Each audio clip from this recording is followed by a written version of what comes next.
ونصلي على رسوله الكريم أما بعد أعوذ بالله من الشيطان الرجيم بسم الله الرحمن الرحيم ذلكم الله ربكم لا إله إلا هو خالق كل شيء فاعبدوه وهو على كل شيء وكيل لا تدركه الأبصار وهو يدرك الأبصار وهو اللطيف الخبير صدق الله مولانا العظيم. قال النبي صلى الله عليه وسلم كتب الله مقادير الخلائق قبل أن يخلق السماوات والأرض ب50,000 سنة قال وعرشه على الماء أو كما قال رسول الله صلی اللہ علیہ وسلم. معزز سامعین کرام، بات چل رہی تھی تقدیر سے متعلق کہ تقدیر پر ایمان لانے کے لیے 4 بنیادی باتوں کا جاننا اور ان پر ایمان لانا ضروری ہے. 3 باتیں سامنے آ گئی. پہلی چیز تھی کہ ہر چیز اللہ تبارک و تعالیٰ کے علم میں ہے. دوسری چیز کتابت، یعنی اللہ تعالیٰ نے قیامت تک وجود میں آنے والی ہر چیز کو اس کائنات کی پیدائش سے 50,000 سال پہلے لکھوا دیا لوح محفوظ کے اندر. اور تیسری چیز مشیت، ارادہ، کہ دنیا میں کوئی بھی چیز اللہ تبارک و تعالیٰ کے چاہے بغیر پیش نہیں آتی. کوئی بھی چیز ہو اللہ کے چاہے بغیر وجود میں نہیں آتی. اور چوتھی چیز ہے کہ ہر چیز کا پیدا کرنے والا اللہ تبارک و تعالیٰ ہی ہے. تخلیق کے معنی آتے پیدا کرنا، عدم سے وجود میں لانا. اس بات پر پختہ ایمان و یقین رکھنا کہ ہر چیز کا خالق یعنی پیدا کرنے والا اللہ تعالیٰ ہے. اللہ تعالیٰ کے علاوہ ہر چیز مخلوق ہے. جتنی بھی چیزیں ہیں اللہ تعالیٰ کے علاوہ سب مخلوق ہیں. اور خالق کون ہے؟ اللہ تبارک و تعالیٰ ہے. جو خالق ہے اسی کی کتابت چلتی ہے. جو خالق ہے اسی کا علم چلتا ہے. جو خالق ہے اسی کا مشیت اور ارادہ چلتا ہے. مخلوق کی کتابت نہیں چل سکتی، مخلوق کا ارادہ نہیں چل سکتا، مخلوق کا علم نہیں چل سکتا. جو خالق ہے اسی کا سب کچھ چلتا ہے.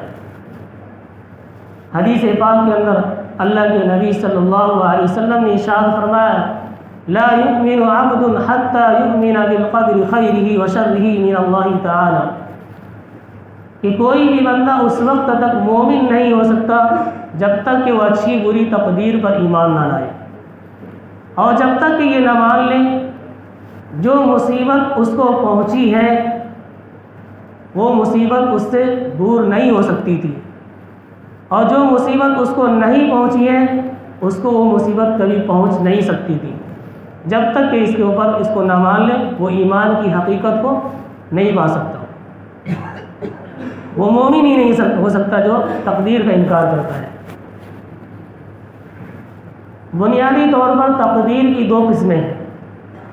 2 طرح کی تقدیر ہوتی ہے. ایک ہے تقدیر مبرم اور ایک ہے تقدیر معلق. تقدیر مبرم سے مراد اللہ تعالیٰ کا ایسا فیصلہ جو اٹل ہے، جو کبھی ٹل نہیں سکتا، اس کے اندر کوئی تبدیلی نہیں آ سکتی. جیسے کہ موت کا وقت، اللہ تعالیٰ نے موت کا جو وقت متعین کر دیا، موت اس وقت سے نہ 1 سیکنڈ پہلے آئے گی نہ 1 سیکنڈ بعد. اس کو کہتے ہیں تقدیر مبرم. اللہ تعالیٰ کا ایسا فیصلہ جو کبھی بدل نہیں سکتا. اور ایک ہے تقدیر معلق. تقدیر معلق ایسی تقدیر کو کہتے ہیں جس کا انحصار اللہ تعالیٰ کی مشیت کے بعد بندوں کے عمل کے ساتھ ہوتا ہے. جیسا کہ صلہ رحمی ہے کہ بندہ اگر صلہ رحمی کرے گا تو اس کی مال اور اس کی زندگی کے اندر برکت آئے گی. صلہ رحمی نہیں کریں گے تو برکت نہیں آئے گی. اللہ تعالیٰ نے بیماری کو بھی پیدا فرمایا اور اس کی دوا بھی پیدا فرمایا. اور اللہ تعالیٰ نے کہا کہ بندہ اگر علاج کرے گا، دوا کرے گا، دعا کرے گا تو شفا ملے گی، اور دوا نہیں کرے گا، دعا نہیں کرے گا تو شفا نہیں ملے گی.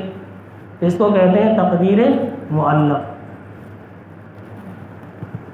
پھر ان دونوں کی 5 قسمیں ہیں، 5 طرح کی تقدیر ہیں. نمبر 1 ازلی تقدیر. ازلی تقدیر، نمبر 2 بشری تقدیر، نمبر 3 عمری تقدیر، نمبر 4 انسان کی سالانہ تقدیر، اور نمبر 5 انسان کی یومیہ تقدیر۔ ازلی تقدیر کیا ہے؟ ازلی تقدیر سے مراد اللہ تبارک و تعالی کا وہ علم، وہ فیصلہ جو تمام مخلوقات کے لیے ہیں، جو اللہ تبارک و تعالی جانتے تھے اس کائنات کی پیدائش سے پہلے، اللہ تعالیٰ نے اس کو لکھوا دیا، اس کا ارادہ فرمایا، اس کی تخلیق فرمائی اور کائنات کو پیدا فرما دیا۔ یہ ہے ازلی تقدیر۔ اور ایک ہے بشری تقدیر۔ بشری تقدیر یہ کہ اللہ تبارک و تعالیٰ نے حضرت آدم علیہ السلام کو پیدا فرمایا اور اللہ تعالیٰ نے اس کی اولاد سے عہد لیا، الست بربکم قالوا بلی شہدنا۔ اللہ تبارک و تعالیٰ نے آدم کی اولاد کو حضرت آدم علیہ السلام کی پشت سے نکالا، سب کو سامنے کیا اور سب کے سامنے اقرار کروایا، الست بربکم، کیا میں تمہارا رب نہیں ہوں؟ سب نے کہا قالوا بلی شہدنا، آپ ہمارے رب ہیں، ہم رب ہونے کی گواہی دیتے ہیں۔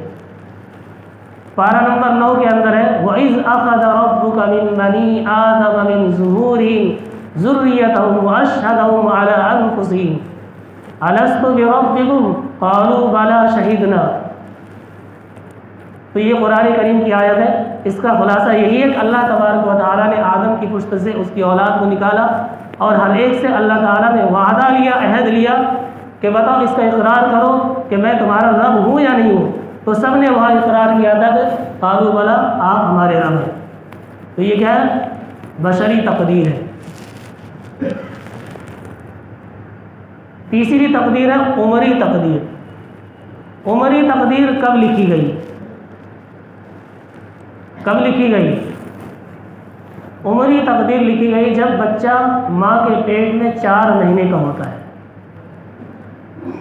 بچے کی پیدائش کو کلام پاک کے 18ویں پارے میں پہلے صفحے کے اندر فرمایا ثم جعلناه في قرار مكين ثم خلقنا النطفة علقة فخلقنا العلقة مضغة فخلقنا المضغة عظاما فكسونا العظام لحما ثم انشأناه خلقا آخر فتبارك الله احسن الخالقين۔ جب بچہ ماں کے پیٹ میں نطفہ پڑتا ہے تو 40 دن تک وہ نطفہ ہی رہتا ہے۔ اسی لیے عمومی طور پر وہ ڈاکٹری ٹیسٹ سے بھی ظاہر نہیں ہوتا۔ 40 دن کے بعد وہ مضغہ بن جاتا ہے، گوشت کا ایک لوتھڑا بن جاتا ہے جو ماں کے رحم کے اندر لٹک جاتا ہے۔ پھر اس کے بعد 40 دن کے بعد علقہ بن جاتا ہے۔ تو 40 80 اور 40 کتنے ہو گئے؟ 120 120 دن ہو گئے۔ تو ڈاکٹر بھی کیا کہتے ہیں؟ حرکت کب پیدا ہوتی ہے؟ 120 دن کے بعد، 4 مہینے کے بعد۔ تو جب بچہ 4 مہینے کا ہو جاتا ہے اس وقت فرشتہ آتا ہے اور اللہ تبارک و تعالیٰ اس کو اس کے بارے میں 4 چیزوں کو لکھنے کا حکم دیتا ہے۔ تو یہاں تک عمری تقدیر اس کی لکھی جاتی ہے۔ تو پہلی چیز کیا لکھا جاتا ہے؟ اس کی رزق، اس کے روزی کو لکھ دیا جاتا ہے۔ کوئی بھی بندہ اس وقت تک دنیا سے نہیں جائے گا جب تک کہ وہ اپنی روزی کو پوری نہ کرے۔ ہر ایک کی روزی کو لکھ دیا جاتا ہے، جب تک کہ روزی مکمل نہ کر لے، پوری نہ کر لے، وہ نہیں جا سکتا۔ ہماری روزی پہلے سے لکھ دی گئی ہے، کب ہم دال کھائیں گے، کب بریانی کھائیں گے، کب کیا کھائیں گے، ساری چیزیں ہماری روزی لکھ دی گئی ہے نا۔